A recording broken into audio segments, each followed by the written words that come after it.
Deep in the forests of New Hampshire, there's a state park where families hike, hunters pass through, and most people never imagine what once lay buried beneath the leaves. 4 victims, 2 barrels, and a secret that stayed hidden for nearly 40 years.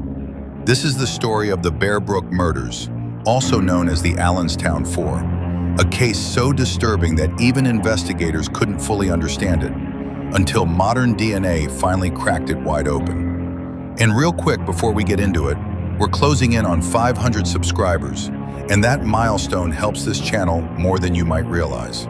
If you enjoy deep dive true crime told through a darker comic book lens, hit subscribe and help us cross that line. All right, let's tear into it. On November 10th, 1985, a hunter was walking through Bear Brook State Park in Allenstown, New Hampshire. Near the remains of a long-abandoned store, he noticed something out of place, a 55-gallon metal drum. When authorities opened it, the air changed. Inside were the skeletal remains of an adult woman and a young girl, wrapped in plastic. Both had suffered fatal blunt force trauma. There were no wallets, no identifying clothing, no missing persons report that matched. With no names to give them, they were buried beneath a headstone that read, "Here lies the mortal remains known only to God." At the time, investigators believed this was a tragic, isolated crime. They had no idea the truth was still buried nearby.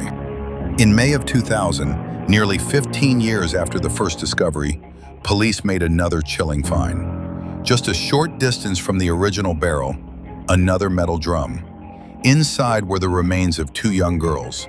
Same type of container, same blunt force trauma, same remote dumping ground. Investigators now realize something horrifying. All 4 victims had likely been murdered around the same time. The second barrel had been missed in 1985 because it sat just outside the original search perimeter. For 15 years it waited. With no identities, investigators turned to forensic reconstruction. Artist Carl Koppelman helped bring faces back from bones. The adult woman, estimated age 23 to 33, brown, wavy hair, extensive dental work, possibly Native American ancestry, height between 5 feet 2 inches and 5 feet 7 inches. The children, 1 girl between 5 feet and 5 feet 2 inches and 11, with a crooked tooth and pierced ears. 1 toddler, 1 to 3 years old. 1 preschooler, 2 to 4 years old. All had gaps between their front teeth. Despite national exposure, no one recognized them. They weren't reported missing together. They didn't exist in any system.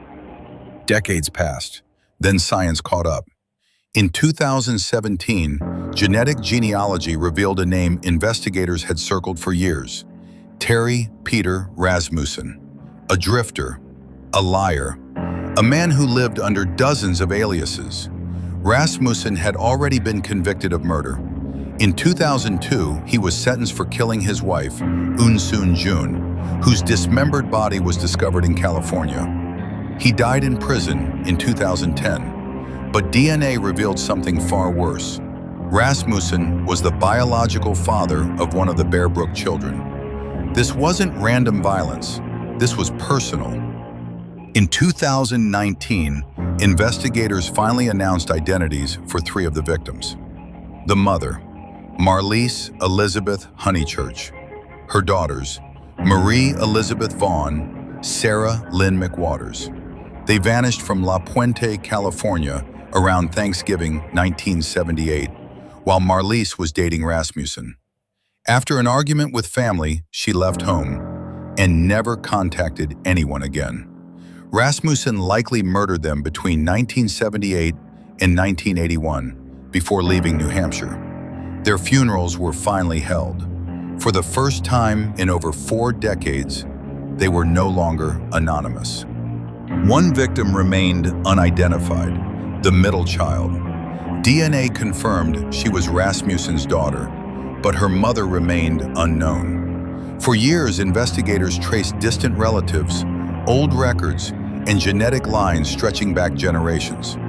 Finally, in September 2025, The answer arrived. The child was identified as Rhea Rasmussen. Born in 1976, Orange County, California, she had been missing for nearly half a century. With her name restored, the Bear Brook case was finally complete. Terry Rasmussen didn't look like a serial killer. That's what made him dangerous. He blended in, started families, and erased them when they became inconvenient. He died without confessing, but he didn't escape the truth. Science made sure of that. The Bear Brook murders remind us that time doesn't erase crime, it only delays justice. 4 victims were hidden in the woods, 4 names were lost, and one man thought he'd gotten away with it. He didn't. If you want more deep dive cases like this, told through a darker, illustrated true crime lens, make sure you're subscribed. And thank you for helping this channel push toward 500 subscribers, because every name deserves to be remembered. Thanks for watching.